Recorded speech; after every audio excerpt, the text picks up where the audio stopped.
নমস্কার বন্ধুরা, বাংলার স্বাদে আপনাদের সবাইকে স্বাগত।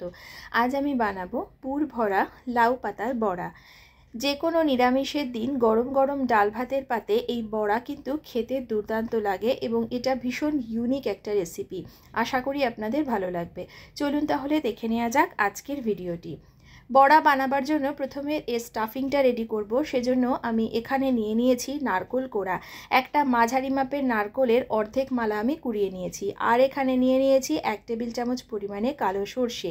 আপনারা এর পরিবর্তে চাইলে কিন্তু সাদা সর্ষেও ব্যবহার করতে পারেন।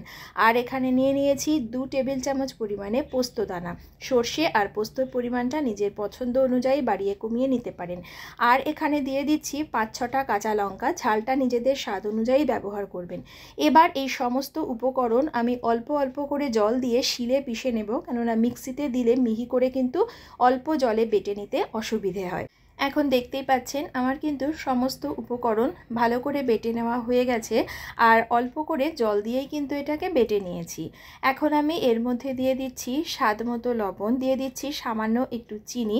নারকেলের মিষ্টত্ব বুঝে এর মধ্যে চিনিটাকে কিন্তু ব্যবহার করতে হবে। এবার এতে দিয়ে দিচ্ছি 1 টেবিল চামচ পরিমাণে সর্ষের তেল। এবার এই লবণ, চিনি আর সর্ষের তেল দিয়ে এটাকে খুব ভালো করে একটু মেখে নিচ্ছি। আর এই যে পুরটা সেটা কিন্তু এই কয়েকটা উপকরণ দিয়েই তৈরি হয়ে যাবে। এর মধ্যে আর কিছু মিশিয়ে নেবার একেবারেই দরকার নেই। পুরটা রেডি হয়ে গেছে। এখন আমি বড়া ভাজার জন্য একটা ব্যাটার রেডি করে নেব। সেজন্য একটা মিক্সিং বোলের মধ্যে নিয়ে নিচ্ছি 3 টেবিল চামচ পরিমাণে বেসন।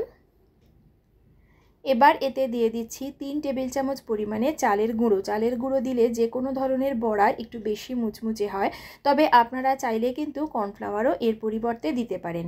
এবার এতে দিয়ে দিচ্ছি 1/2 চা চামচ কালো জিরে, 1/2 চা চামচ পরিমাণে হলুদ গুঁড়ো, দিচ্ছি স্বাদ মতো লবণ। খেয়াল রাখবেন পুরের মধ্যেও কিন্তু লবণ দেওয়া আছে।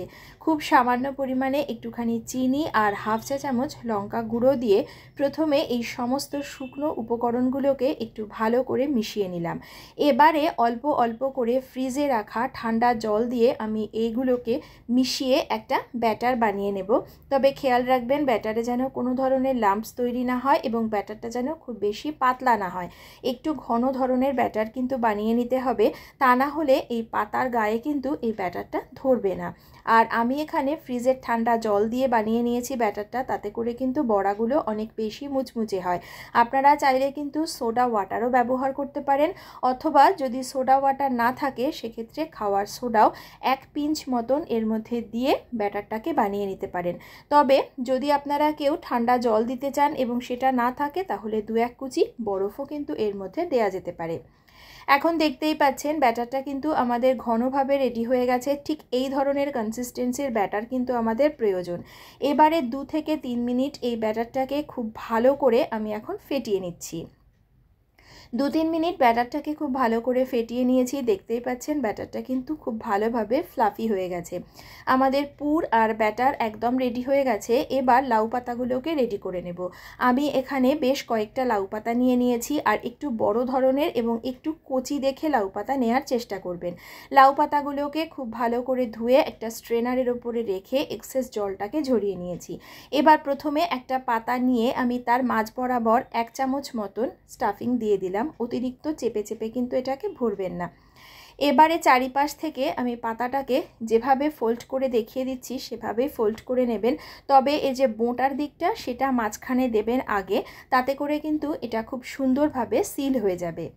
দেখতেই পাচ্ছেন একটা ছোট্ট এনভেলপের মতন তৈরি হয়ে গেল। এবার এটাকে নিয়ে আমি সে যে ব্যাটারটাকে রেডি করে রেখেছিলাম তার মধ্যে ডুবিয়ে দিলাম। চারিপাশ থেকে খুব ভালো করে এই বেসনের গোলাটা মাখিয়ে নিলে এটা কিন্তু একদম সিল হয়ে যাবে।